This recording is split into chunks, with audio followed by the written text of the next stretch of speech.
Good morning मेरे class 10th के प्यारे बउआ लोग, कैसे हैं आप लोग। आशा करते हैं कि आप लोग ठीक होंगे, मन लगा के पढ़ाई कर रहे होंगे।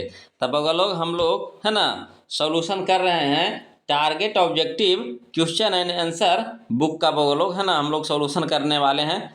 तो जो 2025 में है ना, इस बार जो आया है ना, आशीष पब्लिकेशन का ये बुक होता है बउआ लोग, है ना। जो टारगेट जो बुक आता है आशीष पब्लिकेशन का है ना, इसी का हम लोग सॉल्यूशन करने वाले हैं। तो हम लोग आज हिंदी का ऑब्जेक्टिव करने वाले हैं बोलो, है ना, हिंदी का ऑब्जेक्टिव। तो आज हम लोग चलेंगे चैप्टर नंबर 2 चलेंगे, जिसका नाम है विष के दांत। आशा करते हैं कि ये कहानी तो सब लोग पढ़ चुके होंगे, है ना। बहुत ही मज़ेदार कहानी है ना बोलो। बहुत ही मज़ेदार कहानी है ना, विष के दांत। इसमें सेन साहब है ना। और कौन कौन है बोलो, बताइए कौन कौन है। तो गिरधर जी हैं, सेन साहब हैं, खोखा है ना। और कौन है, खोखा है ना, खोखा, मदन, दांत तोड़ा, है ना। मजा आया था कि नहीं वो लोग पढ़ने में। तो चलिए आज हम लोग इसी का ऑब्जेक्टिव करने वाले हैं वो लोग। तब वो लोग, है ना, आप लोग से निवेदन है कि इसमें टोटल 46 क्वेश्चन दिया गया है वो लोग। कितना क्वेश्चन है, 46 क्वेश्चन है। अब आपको क्या करना है, इस 46 क्वेश्चन को आपको पहले खुद से बनाना है ना। इस 46 क्वेश्चन का 46 क्वेश्चन को आपको पहले खुद से बनाना है ना। उसके बाद हम जो आंसर बताएंगे उससे आपको मिलाते चलना है। और लास्ट में हमें कमेंट करके ज़रूर बताइएगा बगरो कि आपने 46 में से कितना सही बनाया है। तो कहिएगा इससे क्या होगा सर। तो इससे देखिए आपका चैप्टर बाय चैप्टर टेस्ट हो जाएगा, है ना। जिससे जो बउआ लोग पढ़े हैं पहले से, तो उनको लग रहा होगा ना कि हम टेस्ट देते तो कितना मज़ा आता। तब उनका टेस्ट भी हो जाएगा। और जो बउआ नए पढ़े हैं तो उनके लिए चैप्टर बाय चैप्टर ऑब्जेक्टिव हो जाएगा, है कि नहीं मज़ेदार चीज़। तो दोनों हो जाएगा इसी से आपको। तो चलिए बोलो, आशा करते हैं कि, है ना, पहले आप खुद से बनाइएगा, उसके बाद हमें ज़रूर कमेंट कीजिएगा बगो लोग, है ना। तो वीडियो को शुरू करते हैं। अब बगो लोग आप लोग से निवेदन है कि प्लीज़ वीडियो को लाइक कर दीजिए, शेयर कर दीजिए। और जो अभी तक चैनल को सब्सक्राइब नहीं किए बगो लोग, तो प्लीज़ चैनल को सब्सक्राइब कर लीजिएगा, है ना। और बगो लोग किसी भी प्रकार का कोई भी दिक्कत या परेशानी हो तो प्लीज़ कमेंट कीजिएगा, शर्माइएगा नहीं, है ना। प्लीज़ कमेंट कीजिएगा बगो लोग। तो चलिए क्वेश्चन नंबर हम लोग फर्स्ट देखते हैं। बहुत ही झकासा क्वेश्चन है बगो लोग। कहता है क्वेश्चन नंबर फर्स्ट, है ना, इससे आपको एग्जाम में 2 से 3 नंबर का क्वेश्चन पूछता हर एक साल, फिक्स है। इसीलिए तुम इसको दिमाग में एकदम सेट कर लीजिएगा बोलो इसका, है ना। कोशिश कीजिए इसको तुम घोर के पी जाइए, जैसे करना वैसे क्या दीजिए, मगर दिमाग में सेट कर लीजिए। 2 से 3 नंबर का क्वेश्चन इस खाली इस चैप्टर से आता है, विष के दांत से। बहुत ही इंपॉर्टेंट चैप्टर है बोलो। तो चलिए क्वेश्चन नंबर फर्स्ट देखिए क्या कहता है। बहुत ही अच्छा क्वेश्चन है। कहता है सेन साहब के पास किस रंग की मोटर कार है। इसका उत्तर दीजिए तो बोलो, कमेंट कीजिए इसका, है ना। सेन साहब के पास किस रंग की मोटर कार है। तो देखिए सेन साहब के पास किस रंग का मोटर कार है, कौन कौन सही जवाब दिए हैं, कमेंट किए। तो चलिए तो हम बता रहे हैं इसका। इसका सही ऑप्शन है हमारा ऑप्शन नंबर ए हो जाएगा, काला रंग के, है ना। कैसा था बोलो, जो मोटर कार था किस रंग का था, तो काला रंग के, है ना। चलिए क्वेश्चन नंबर हम लोग 2 देखते हैं बोलो, बहुत ही झकासा क्वेश्चन है। चलिए बोलो क्वेश्चन नंबर 2 देखिए, बहुत ही इंपॉर्टेंट क्वेश्चन है बोलो, है ना। देखिए 2023 में पूछा है और लगातार ये 2024 में पूछ चुका है ना। तो इस बार भी आने का संभावना है बोलो, इसीलिए इसको एकदम याद कर लीजिएगा। देखिए कहता है विष के दांत शीर्षक पाठ किस कहानी संग्रह से लिया गया है। विष के दांत शीर्षक पाठ किस कहानी संग्रह से लिया गया है। तो लिया गया है बोलो विष के दांत तथा अन्य कहानियां से, है ना। विष के दांत तथा अन्य कहानियां से, ऑप्शन नंबर बी हो जाएगा। चलिए क्वेश्चन नंबर हम लोग 3 देखते हैं बोलो। कहता है क्वेश्चन नंबर 3 कि बाफी, है ना, वाकिफ, वाकिफ शब्द का अर्थ क्या है। वाकिफ शब्द का अर्थ क्या है। तो देखिए इसका अर्थ है बोलो परिचित, है ना। परिचित, ऑप्शन नंबर सी हो जाएगा। वाकिफ का मतलब होता है परिचित, है ना। क्या आप नहीं, हम लोग बोलते हैं कि क्या आप फलना आदमी से वाकिफ हैं, यानी परिचित हैं, है ना। वाकिफ का मतलब क्या होता है, परिचित, है ना। तो क्वेश्चन करते हैं, ऑप्शन नंबर सी हो जाएगा बोलो परिचित, है ना। चलिए क्वेश्चन नंबर 4 देखते हैं। देखिए कहता है क्वेश्चन नंबर 4 कि नलिन विरोचन शर्मा पटना विश्वविद्यालय के हिंदी विभाग के अध्यक्ष कब बने। फिर से समझिएगा, कहता नलिन विरोचन शर्मा पटना विश्वविद्यालय के हिंदी विभाग के अध्यक्ष कब बने। तो बने थे बोलो है ना सन 1959 ईस्वी में, है ना, सन 1959 ईस्वी में। ऑप्शन नंबर डी हो जाएगा सही। चलिए क्वेश्चन नंबर 5 देखिए, कहता है आलोचकों के अनुसार प्रयोगवाद का वास्तविक प्रारंभ किसके कविताओं से हुआ है? तो ये हुआ है बोलो नलिन विरोचन शर्मा, नलिन विरोचन के कविता से, है ना, नलिन विरोचन के कविता से। ऑप्शन नंबर ए हो जाएगा। चलिए क्वेश्चन नंबर हम लोग 6 देखते हैं बोलो। क्वेश्चन नंबर 6 देखिए क्या कहता है ना, बहुत ही अच्छा क्वेश्चन है बोलो। कहता है क्वेश्चन नंबर 6 कि नलिन विरोचन शर्मा के कहानियों में किसके तत्व समग्र, है ना, समग्रता से उभर कर आए? नलिन विरोचन शर्मा के कहानियों में किसके तत्व समग्रता किसे उभर कर आए? तो आए थे बोलो मनोवैज्ञानिकता का, है ना, मनोवैज्ञानिक, है ना, मनोवैज्ञानिकता का। ऑप्शन नंबर बी हो जाएगा। चलिए क्वेश्चन नंबर 7 देखिए बोलो। कहता विष के दांत कहानी किस किस वर्ग के, है ना, अंत विरोधों को उजागर करती है? विष के दांत कहानी किस वर्ग के अंतर, है ना, विरोधों को उजागर करती है? तो इसका सही ऑप्शन हो जाएगा बोलो हमारा ऑप्शन नंबर सी हो जाएगा, मध्य वर्ग का, है ना, मध्य वर्ग का। चलिए क्वेश्चन नंबर 8 देखते हैं बोलो। कहता है क्वेश्चन नंबर 8 कि खोखा खोखी किस भाषा का शब्द है? खोखा खोखी, तो देखिए खोखा खोखी है बोलो बांग्ला, है ना, बांग्ला भाषा का शब्द है खोखा खोखी। बांग्ला में, है ना, लड़का को खोखा बोला जाता है और लड़की को खोखी बोला जाता है ना, बांग्ला भाषा में। यानी बांग्ला, है ना, भाषा का शब्द है बोलो खोखा खोखी। चलिए क्वेश्चन नंबर हम लोग 9 देखते हैं। कहता सेन साहब की कितनी लड़कियां थी? सेन साहब की कितनी लड़कियां थी? तो 5 लड़कियां थी बोलो, है ना, 5। ऑप्शन नंबर सी हो जाएगा 5, है ना। चलिए क्वेश्चन नंबर 10 देखिए बोलो। कहता है शोफर शब्द का अर्थ है, शोफर, है ना, तो शोफर शब्द का अर्थ है ड्राइवर, है ना, ड्राइवर। ऑप्शन नंबर डी होता है, हो जाएगा, है ना, ड्राइवर। क्लियर है, शोफर का मतलब ड्राइवर। चलिए क्वेश्चन नंबर हम लोग 11 देखते हैं बोलो।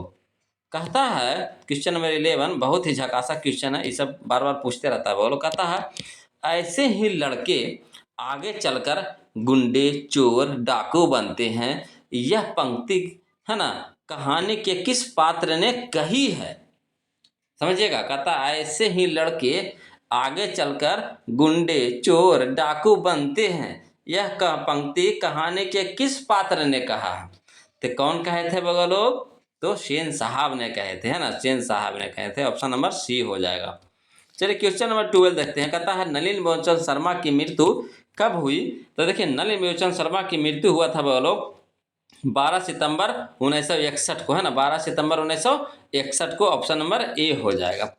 चलिए क्वेश्चन नंबर हम लोग 13 देखते हैं। कहता है मदन अक्सर किसके हाथों से पीटता था? मदन अक्सर किसके हाथों से पीटता था?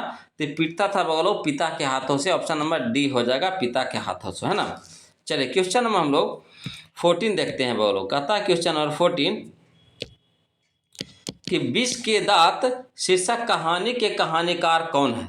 विष के दांत शीर्षक कहानी के कहानीकार कौन है? बहुत इंपॉर्टेंट क्वेश्चन है बोलो, है ना। तो इसका सही ऑप्शन हो जाएगा हमारा ऑप्शन नंबर डी हो जाएगा, नलिन विरोचन शर्मा, है ना, नलिन विरोचन शर्मा। चलिए क्वेश्चन नंबर 15 देखिए बोलो। कहता है गिरधर लाल कौन है? गिरधर लाल कौन है? तो देखिए गिरधर लाल है बोलो मदन का पिता, है ना, मदन का पिता है। ऑप्शन नंबर बी हो जाएगा। चलिए क्वेश्चन नंबर हम लोग 16 देखते हैं बोलो। देखिए क्वेश्चन नंबर 16 देखिए क्या कहता सेन साहब की 5 लड़कियां कैसी थी? सेन साहब की 5 लड़कियां कैसी थी? तो देखिए सेन साहब की 5 लड़कियां थी बोलो सुशील थी। कैसी थी? सुशील। ऑप्शन नंबर डी हो जाएगा, सुशील, है ना। चलिए क्वेश्चन नंबर 17 देखिए बोलो। कहता सेन साहब अपने पुत्र यानी खोखा को बनाना चाहते थे, है ना। सेन साहब अपने पुत्र, है ना, जिसको खोखा बोलते थे, को बनाना चाहते थे। तो क्या बनाना चाहते थे? तो बनाना चाहते थे वो लोग बिजनेसमैन या फिर इंजीनियर, है ना, बिजनेसमैन या फिर इंजीनियर। ऑप्शन नंबर ए हो जाएगा। चलिए क्वेश्चन नंबर 18 देखते हैं। कहता मदन की उम्र क्या थी? तो देखिए मदन की उम्र थी बगलो, है ना, 5-6 साल, 5-6 साल। ऑप्शन नंबर ए हो जाएगा, 5-6 साल। चलिए क्वेश्चन नंबर हम लोग 19 देखते हैं बोलो। कहता है क्वेश्चन नंबर 19 कि कासू मदन के साथ किस खेल में शरीक होना चाहता था। कासू मदन के साथ किस खेल में शरीक होना चाहता था। तो शरीक होना चाहता था वो लोग, है ना, किस में, तो लट्टू के खेल में, है ना, लट्टू के खेल में, है ना, ऑप्शन नंबर डी हो जाएगा, लट्टू के खेल में। अब आपसे निवेदन है बगलो कि कौन कौन, है ना, लट्टू नचाए हैं बगलो, कौन कौन, है ना, अपने समय में लट्टू नचाए हैं, प्लीज कमेंट कीजिएगा तब बगलो, है ना, प्लीज कमेंट कीजिएगा। लट्टू, है ना, लट्टू धागा से नचाया जाता है ना, कौन कौन नचाए हैं बगलो। बचपन में तो हम भी बहुत नचाए हैं, है ना। अब हम जानना चाहते हैं कि हमारे बउआ लोग में से कौन कौन बचपन में लट्टू का खेल खेले हैं, लट्टू नचाए हैं, है ना, कमेंट कीजिएगा बउआ लोग। चलिए, बहुत ही मज़ेदार खेल होता है ना, बहुत मज़ा आता है। चलिए देखते हैं कौन कौन लट्टू नचाए हैं। चलिए क्वेश्चन नंबर 20 देखिए बउआ लोग, कहता है मदन ने कासू के कितने दांत तोड़ डाले। मदन ने कासू के कितने दांत तोड़ डाले। तो कितने दांत तोड़ डाले थे बउआ लोग, तो इसका सही ऑप्शन हो जाएगा हमारा ऑप्शन नंबर सी हो जाएगा, दो, दो को ना। मदन ने कासू के कितने दांत तोड़े थे, तो दो गो, है ना, दो दांत तोड़ डाला था, एक के घूसा में दो दांत तोड़ दिया, है ना। चलिए क्वेश्चन नंबर 21 देखिए बोलो, कहता है गिरधर लाल किसकी फैक्ट्री में किरानी था। गिरधर लाल किसकी फैक्ट्री में किरानी था, तो बोलो सेन साहब की फैक्ट्री में, है ना, सेन साहब की फैक्ट्री में, ऑप्शन नंबर डी हो जाएगा। क्लियर है। चलिए क्वेश्चन नंबर 22 देखते हैं बोलो, कहता है क्वेश्चन नंबर 22, है ना, कि सेन साहब इस, है ना, इस किसके व्यंग से ऐंठकर रह गए। सेन साहब किसके व्यंग से ऐंठकर रह गए। इसका सही ऑप्शन है बगलो हमारा ऑप्शन नंबर ए हो जाएगा, पत्रकार महोदय के व्यंग से, है ना, पत्रकार महोदय के व्यंग से। चलिए क्वेश्चन नंबर 23 देखिए, कहता मदन किसका पुत्र था। मदन किसका पुत्र था, तो देखिए मदन था बगलो, है ना, गिरधर लाल का पुत्र था ना, गिरधर का, ऑप्शन नंबर बी हो जाएगा, गिरधर का। चलिए क्वेश्चन हम लोग 24 देखते हैं बोलो, कहता है 20 के दांत पाठ किस विद्या पाठ की विद्या है। 20 के दांत पाठ की विद्या है, तो बताइए 20 के दांत क्या है बोलो। निबंध है, व्यक्ति चित्र है, कविता है, कहानी है, क्या है, तो कहानी है, ऑप्शन नंबर डी हो जाएगा, कहानी, है ना। चलिए क्वेश्चन हम लोग 25 देखते हैं बोलो, कहता है क्वेश्चन नंबर 25 कि सेन साहब की कार की कीमत है। सेन साहब की कार की कीमत है, तो कितना कीमत का था बगो लोग, तो 7,500 के था, ऑप्शन नंबर ए हो जाएगा, 7,500, है ना। उस समय 7,500 के वैल्यू था बगो लोग, आज के समझिए कि 7.5 लाख के बराबर होगा, है ना, 7.5 लाख 8 लाख के बराबर होगा। उस समय 7 लाख के 7,500 के गाड़ी आज समझिए कि 7, है ना, 7-7.5 लाख होगा, बोलो लाख में होगा। तो उस समय आज के समय में अंतर है, पैसा के महत्व बढ़ गया है। चलिए क्वेश्चन नंबर 26 देखिए बोलो, कहता नलिन बेचन शर्मा का जन्म कब हुआ था। तो देखिए नलिन बेचन शर्मा का जन्म हुआ था 18 फरवरी 1916 को, है ना, 18 फरवरी 1916 को, ऑप्शन नंबर बी हो जाएगा। चलिए क्वेश्चन नंबर 27 देखते हैं बोलो, कहता है नलिन बेचन शर्मा का जन्म कहाँ हुआ था। तो इनका जन्म हुआ था बोलो बदरघाट, है ना, बदरघाट पटना में हुआ था, बोलो बदरघाट पटना में हुआ था, ऑप्शन नंबर सी हो जाएगा। चलिए क्वेश्चन नंबर हम लोग 28 देखते हैं बोलो, कहता है क्वेश्चन नंबर 28 कि नलिन बेचन शर्मा के पिता का नाम क्या था। नलिन बेचन शर्मा के पिता का नाम क्या था, तो देखिए बोलो पिता के नाम था, है ना, पंडित रामावतार शर्मा, है ना, पंडित रामावतार शर्मा, ऑप्शन नंबर ए हो जाएगा। चलिए क्वेश्चन नंबर 29 देखिए बोलो, कहता है नलिन बेचन शर्मा के माता जी का क्या नाम था। तो देखिए माता जी का नाम था बोलो, क्या नाम था, तो Ratnavati Sharma, Ratnavati Sharma, option number C हो जाएगा। क्लियर है। चलिए क्वेश्चन नंबर हम लोग 30 देखते हैं बोलो, कहता है दृष्टिकोण किनकी रचना है। दृष्टिकोण किनकी रचना है, तो देखिए दृष्टिकोण है बोलो नलिन बेचन शर्मा की रचना है, ऑप्शन नंबर बी हो जाएगा, नलिन बेचन शर्मा, है ना। चलिए क्वेश्चन नंबर हम लोग 31 देखते हैं बोलो, कहता है क्वेश्चन नंबर 31 लड़कियां क्या है, कठपुतलियां हैं, है ना, किसे इस बात पर गर्व है। लड़कियां क्या है, कठपुतलियां हैं, किसे इस बात पर गर्व है ना, तो बताइए बोलो इसका सही ऑप्शन क्या हो जाएगा हमारा, तो ऑप्शन नंबर डी हो जाएगा माता पिता को, है ना। माता पिता को माना कह सकते हैं सेन साहब को और सेन साहब के मैडम को, है ना, वाइफ को, अपनी बेटियों पर, है ना, गर्व है। वही कहते थे सेन साहब की लड़कियां क्या है, कठपुतलियां हैं, है ना। चलिए क्वेश्चन नंबर 32 देखते हैं। बोलो, कहता मोटर कार को किससे खतरा हो सकता था। मोटर कार को किससे खतरा हो सकता था, तो खोखा से हो सकता था। बोलो ऑप्शन नंबर सी हो जाएगा, खोखा से, है ना। चलिए क्वेश्चन नंबर हम लोग 32 तो हो जाएगा, 33 देखते हैं। बोलो देखिए, बोलो क्वेश्चन नंबर 33 देखिए, कहता सेन साहब की आंखों का तारा है। सेन साहब की आंखों का तारा है तो कौन है बोलो, तो खोखा, है ना, खोखा। ऑप्शन नंबर बी हो जाएगा, खोखा। चलिए क्वेश्चन नंबर हम लोग 34 देखते हैं। बोलो कहता खोखा के दांत किसने तोड़े। खोखा के दांत किसने तोड़ ले, ये सब इंपॉर्टेंट क्वेश्चन है। बोलो, है ना, खोखा के दांत किसने तोड़े, तो मदन ने तोड़ा था, है ना, मदन ने। ऑप्शन नंबर ए हो जाएगा, मदन ने। चलिए क्वेश्चन नंबर हम लोग 35 देखते हैं। बोलो बहुत ही अच्छा क्वेश्चन है। कहता है क्वेश्चन समझिएगा, समझने वाला क्वेश्चन है। कहता है क्वेश्चन नंबर 35 कि महल और झोपड़ी वालों की लड़ाई में अक्सर महल वालों की, है ना, महल वालों की ही जीत, महल वालों की ही जीतते हैं, है ना। जैसे कह रहा है देखिए कि महल और झोपड़ी वालों की लड़ाई में अक्सर, है ना, महल वाले ही जीतते हैं, पर उसी हालात में जब दूसरे झोपड़ी वाले उनकी मदद अपने ही खिलाफ करते हैं, है ना। किस पाठ की पंक्ति है, ती है बोलो विष के दांत, है ना। ऑप्शन नंबर डी हो जाएगा, विष के दांत शीर्षक पाठ के पंक्ति है। क्लियर है। चलिए क्वेश्चन नंबर 36 देखते हैं। बोलो कहता है सीमा रजनी आलो शेफाली आरती, है ना। सीमा रजनी आलो शेफाली आरती, है ना। सीमा रजनी आलो शेफाली आरती, पांचों किनकी बहनें थी, तो खोखा की। पांचों किनकी बेटी थी, सेन साहब की, है ना। क्लियर है।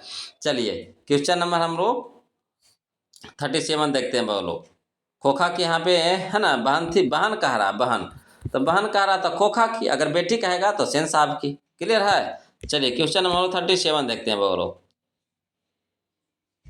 कहता है क्वेश्चन नंबर 37 कि मैं तो खोखा को इंजीनियर बनाने जा रहा हूँ। मैं तो खोखा को इंजीनियर बनाने जा रहा हूँ, यह कथन किसका है, तो जाहिर सी बात है ना, कि किनका रहेगा बोलो, तो सेन साहब का, है ना। सेन साहब का ऑप्शन नंबर ए हो जाएगा, है ना, सेन साहब का। चलिए क्वेश्चन नंबर 38 देखिए, कहता मदन के लिए क्या खाना मामूली बात थी। मदन के लिए क्या खाना मामूली बात थी, तो मार, है ना, मार। ऑप्शन नंबर सी हो जाएगा, मार, है ना। मैंने समझिए कि वो ढीठ हो गया था। ढीठ कहे का मतलब ना कि उसको पर बात लतम जुतम किसी का असर नहीं पड़ता था। तो उसको जब तक वो मार नहीं खाता था ना, जब तक उसका, है ना, दिन नहीं गुजरता था। तो वही था, वो लोग मार खाना मामूली बात हो गया था मदन के लिए। चलिए क्वेश्चन नंबर 39 देखते हैं। वो लोग कहता है क्वेश्चन नंबर 39 कि किसके अनुसार सेनों ने सिद्धांतों को भी बदल लिया था। किसके अनुसार सेनों ने अपने, है ना, सिद्धांतों को भी बदल लिया था, तो बोलो खोखा के अनुसार, है ना, खोखा के अनुसार। ऑप्शन नंबर बी हो जाएगा। चलिए क्वेश्चन नंबर 40 देखिए। बोलो कहता सेन साहब के मित्र कौन थे, तो देखिए सेन साहब के मित्र थे बोलो कौन थे, बताइए। तो सेन साहब के मित्र थे हमारा, कौन थे, तो पत्रकार थे। ऑप्शन नंबर सी हो जाएगा, पत्रकार, है ना।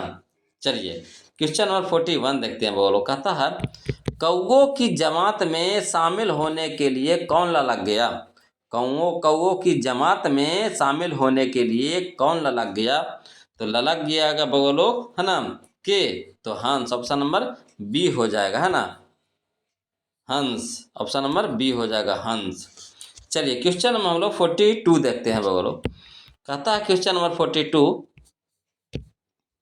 कि सेन साहब की मोटर कार थी। सेन साहब की मोटर कार थी, तो देखिए सेन साहब की मोटर कार का नाम था बोलो स्टीमल इंड, है ना, इंड, स्टीमल ईड, है ना, स्टीमल इंड। ऑप्शन नंबर ए हो जाएगा, स्टीमल ईड, है ना। चलिए क्वेश्चन नंबर हम लोग 83 देखते हैं। बोलो कहता है सेन साहब ने किसे खूब फटकार लगाई। सेन साहब ने किसे खूब फटकार लगाई, तो यहाँ पे सही ऑप्शन हो जाएगा हमारा ऑप्शन नंबर कौन सा हो जाएगा? ए हो जाएगा बोलो, गिरधर लाल को। किसको? गिरधर लाल को, है ना। चलिए क्वेश्चन नंबर हम लोग 44 देखते हैं बोलो। क्वेश्चन नंबर 44 देखिए क्या कहता है। कहता है कि किससे मोटर की चमक दमक का कोई खतरा नहीं था। किससे मोटर की चमक दमक की कोई खतरा नहीं था? तो सेन साहब की पुत्रियों से, है ना, सेन साहब की पुत्रियों से। ऑप्शन नंबर डी हो जाएगा। चलिए क्वेश्चन नंबर 45 देखिए, कहता है गिरधर लाल किस वर्ग का, है ना, प्रतिनिधित्व करता है? गिरधर लाल किस वर्ग का प्रतिनिधित्व करता है? तो करता है वो लोग, है ना, निम्न मध्य वर्ग। निम्न मध्य वर्ग, ऑप्शन नंबर डी हो जाएगा। चलिए क्वेश्चन नंबर 46 से देखते हैं। वो लोग कहता है, क्वेश्चन नंबर 46 जो हमारा लास्ट क्वेश्चन रहेगा वो लोग, है ना। तो इससे पहले आपसे निवेदन है वो लोग कि जो अभी तक वीडियो को लाइक नहीं किए हैं तो प्लीज़ लाइक कर दीजिए, शेयर कर दीजिए। और जो अभी तक चैनल को सब्सक्राइब नहीं किए हैं वो लोग तो प्लीज़ चैनल को सब्सक्राइब कर लीजिएगा, है ना। और ज़रूर कमेंट कीजिएगा वो लोग कि वीडियो कैसा लगा, है ना। अच्छा लगा हो तो प्लीज़ कमेंट कीजिए। और किसी प्रकार का कोई भी दिक्कत या परेशानी रहेगा वो लोग तो कमेंट करने में झिझकिएगा नहीं, प्लीज़ कमेंट कीजिएगा, है ना। देखिए क्वेश्चन नंबर 46 देखते हैं। कहता है नलिनी बेचन शर्मा कथ्य, शिल्प तथा भाषा आदि स्तरों पर अग्रणी थे। बताइए इसका सही ऑप्शन होगा हमारा कौन सा? तो ऑप्शन नंबर सी हो जाएगा वो लोग, नवीनता के, है ना, नवीनता के। ये था वो लोग हमारा आज का 46 क्वेश्चन, है ना। चैप्टर नंबर 2 हिंदी, है ना। हिंदी से बोलो चैप्टर नंबर 2 से 46 क्वेश्चन का आंसर हम करवा दिए हैं। अब आपकी बारी आ गई, आप कमेंट करके बताइए बोलो कि 46 में से आपने कितना सही जवाब दिया है ना। प्लीज़ कमेंट कीजिए, शर्माइए नहीं, प्लीज़ कमेंट कीजिए। तो आज के लिए इतने रखते हैं बोलो, फिर मिलते हैं हम लोग अगले वीडियो में। तब तक के लिए जय हिंद।